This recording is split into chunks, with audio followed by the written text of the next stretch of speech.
बहुत पुरानी बात है। एक गांव में एक किसान रहता था। उसके परिवार में उसकी पत्नी और एक पुत्र था।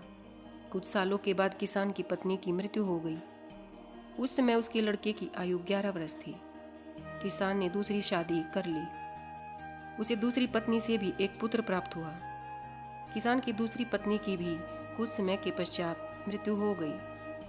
किसान का बड़ा बेटा जो पहली पत्नी से प्राप्त हुआ था, अब वो शादी के योग्य हो चुका था। तब किसान ने अपने बड़े बेटे की शादी कर दी। फिर कुछ समय के पश्चात किसान की भी मृत्यु हो गई। किसान का छोटा बेटा जो दूसरी पत्नी से प्राप्त हुआ था और पहली पत्नी का बेटा दोनों एक साथ ही रहते थे। कुछ समय के बाद किसान के छोटे बेटे की तबीयत खराब रहने लगी। बड़े भाई ने कुछ आसपास के वैद्यों और हकीमों से उसका इलाज करवाया, पर छोटे भाई की हालत में कोई सुधार नहीं हुआ। छोटे भाई की तबीयत दिन ब दिन बिगड़ती जा रही थी और दवाइयों का खर्च बहुत हो रहा था।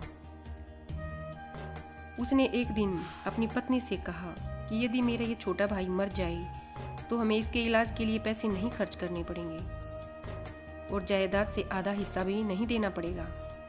उसकी पत्नी ने कहा, क्यों ना हम किसी वैद्य से बात करके इसे जहर दे दें, किसी को भी पता नहीं चलेगा और हमारी रिश्तेदारी में भी कोई शक नहीं करेगा।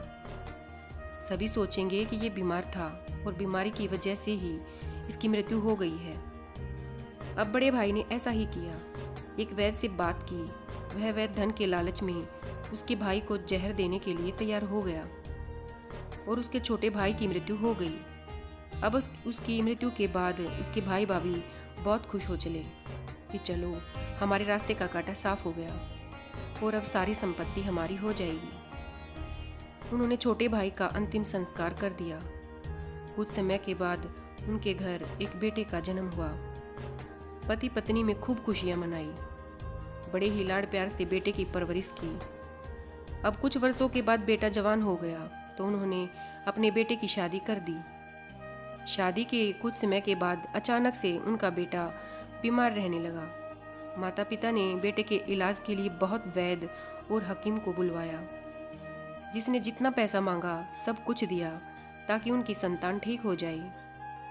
उन्होंने अपने बेटे के इलाज के लिए अपनी आधी संपत्ति तक बेच दी, पर वह ठीक नहीं हुआ और बीमारी की वजह से मरने की कगार पर आ गया।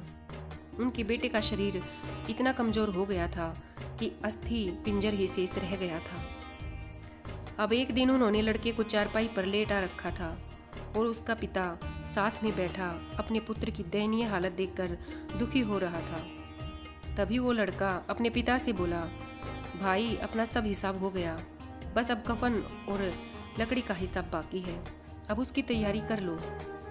यह सुनकर उसके पिता ने सोचा कि बीमारी की वजह से मेरे बेटे का दिमाग भी काम नहीं कर पा रहा है। वह बोला, बेटा, मैं तेरा बाप हूँ, भाई नहीं।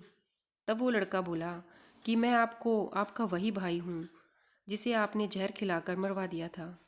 जिस संपत्ति के लिए आपने मुझे मरवाया था, अब वो मेरे इलाज के लिए आधी बिक चुकी है और बाकी आपकी है। हमारा हिसाब हो गया। तब उसका पिता फूट फूट कर रोते हुए बोला कि मेरा तो कुल का नाश हो गया, जो किया वो मेरे आगे आ गया, पर पत्नी, इसमें उसका क्या कसूर है? जो तेरी पत्नी है तो वो इतनी छोटी सी उम्र में विधवा हो जाएगी। तब उसके बेटे ने कहा कि ये वही दुष्ट वैद्य है जिसने मुझे जहर दिया था। मेरी मृत्यु के बाद उसकी भी मृत्यु हो गई। वही इस जन्म में मेरी पत्नी के रूप में है। मेरे मरने के बाद इसे भी जिंदगी में बहुत दुखों का सामना करना पड़ेगा। ये कहते ही उसकी मृत्यु हो गई।